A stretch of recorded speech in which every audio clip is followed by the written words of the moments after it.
ಪ್ರಗತಿ charitable trust 6ನೇ ವರ್ಷದ ವಾರ್ಷಿಕೋತ್ಸವ ಹಾಗೂ ಅಂತಾರಾಷ್ಟ್ರೀಯ ಮಹಿಳಾ ದಿನಾಚರಣೆ. ಕೆಆರ್ಪೇಟೆ ತಾಲೂಕಿನ ಸೋಮನಹಳ್ಳಿ ಗ್ರಾಮದಲ್ಲಿ ದಿನಾಂಕ 31-3-2026 ಮಂಗಳವಾರ ಪ್ರಗತಿ ಚಾರಿಟೇಬಲ್ ಟ್ರಸ್ಟ್ 6ನೇ ವರ್ಷದ ವಾರ್ಷಿಕೋತ್ಸವ ಹಾಗೂ ಅಂತಾರಾಷ್ಟ್ರೀಯ ಮಹಿಳಾ ದಿನಾಚರಣೆಯನ್ನು ಹಮ್ಮಿಕೊಳ್ಳಲಾಗಿದ್ದು, ಈ ಕಾರ್ಯಕ್ರಮಕ್ಕೆ ತಾಲೂಕಿನ ಶಾಸಕರಾದ H D.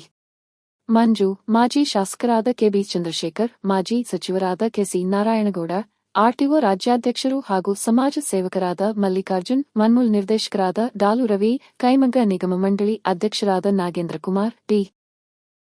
Premkumar, Kulkarni, H D. DYSP Kundapura ಉಪವಿಭಾಗ, ಎಂ.ಬಿ. ಹರೀಶ್, ಮಹೇಶ್, ಗ್ರಾಮಾಂತರ circle inspector H B. Kumaraswamy, circle inspector Shantigrama, ಪುರಸಭಾ ಸದಸ್ಯ ಕೆ.ಬಿ. ಮಹೇಶ್, ರಂಗಪ್ಪ ಸೇರಿದಂತೆ ತಾಲ್ಲೂಕಿನ ವಿವಿಧ ಸಂಘಟನೆಗಳ ಮುಖಂಡರು, ಸಮಾಜ ಸೇವಕರು, ಸೋಮನಹಳ್ಳಿ ಅಕ್ಕಿಹೆಬ್ಬಾಳು ಗ್ರಾಮಸ್ಥರು, ಪತ್ರಿಕಾ ದೃಶ್ಯ ಮಾಧ್ಯಮದವರು ಈ ಕಾರ್ಯಕ್ರಮಕ್ಕೆ ಆಗಮಿಸಿ ಕಾರ್ಯಕ್ರಮವನ್ನು ಯಶಸ್ವಿಗೊಳಿಸಬೇಕೆಂದು ಪ್ರಗತಿ ಚಾರಿಟೇಬಲ್ ಟ್ರಸ್ಟ್ನ ಅಧ್ಯಕ್ಷರಾದ ಸುಕನ್ಯಾ ರಮೇಶ್ ರವರು ಬಿಜಿಎಸ್ ಕಾಂಪ್ಲೆಕ್ಸ್ನಲ್ಲಿರುವ ಮಾಧ್ಯಮ ಸ್ಟುಡಿಯೋ ಕಚೇರಿಯಲ್ಲಿ ನಡೆದ ಪತ್ರಿಕಾ ಗೋಷ್ಠಿಯಲ್ಲಿ ತಿಳಿಸಿದರು.